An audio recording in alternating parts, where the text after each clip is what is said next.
Okay, out on the short course here at Orange County National with my business partner, another coach, Ian Mellor. We're looking at, Ian's got the 3D setup for me today. We're going a little bit deeper into pelvis movement and especially for me, loading the right hip a little bit better. So we thought, do it out on the course where it's real, and we're fortunate that we can do that here. So Ian's got, what's the range for the pelvis on this one?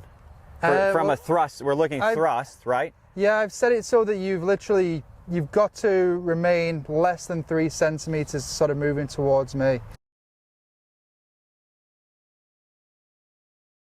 Okay, and that's through biofeedback. So you'll hear a tone come on if I do the bad, and then if I do the good, you won't hear a sound. And then we'll try to put a couple images up. This is one of the services that we offer here. It's a fun way to really look inside a golf swing and figure out what's the one thing that can help a lot, as our friend Mark Bull would say. Yeah. No, let's do it. Okay, cool. Let's go. Let's hit a couple here. Hold on. There you go. I zeroed it. Really good. If my lower body, it's a lot around my lead hip. So if my lead hip drives in, you're going to hear that noise. If I can keep my pelvis back by rotating and pushing deeper into that right hip, you're not going to hear a sound. And then I'm going to do my best to hit it from that position. Okay, good. So it's a good swing, a little wind off the left. Let's see the... Okay, so here's the swing that I just made there. So we're just looking at, I'll zoom in on some of those graphs, but you can see in the backswing, the pelvis doesn't light up red. That means that I kept my space, and in the finish, that tone comes on.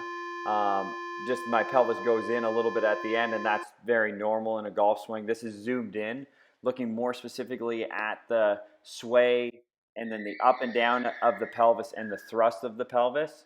So you can see specifically the tone is on the thrust, that green line at the start of the swing, which would be A, that's address.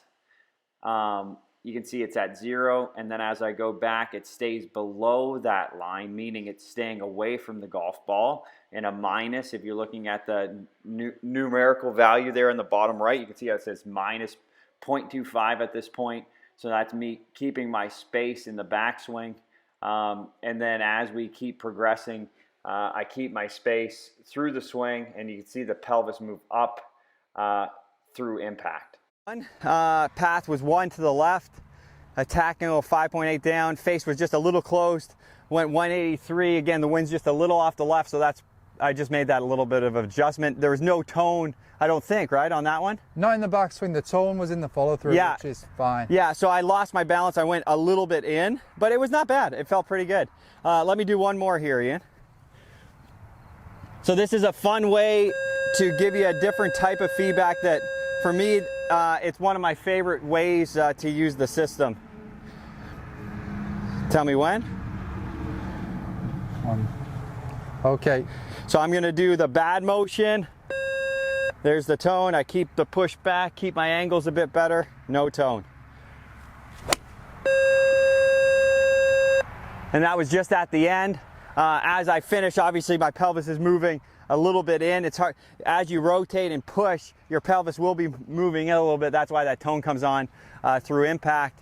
Again, if you're interested more in getting this done, it's a great way to help your swing. Thanks for the horn there, guy. It's a great way to help your swing, and super fun way to look a new look at how to improve.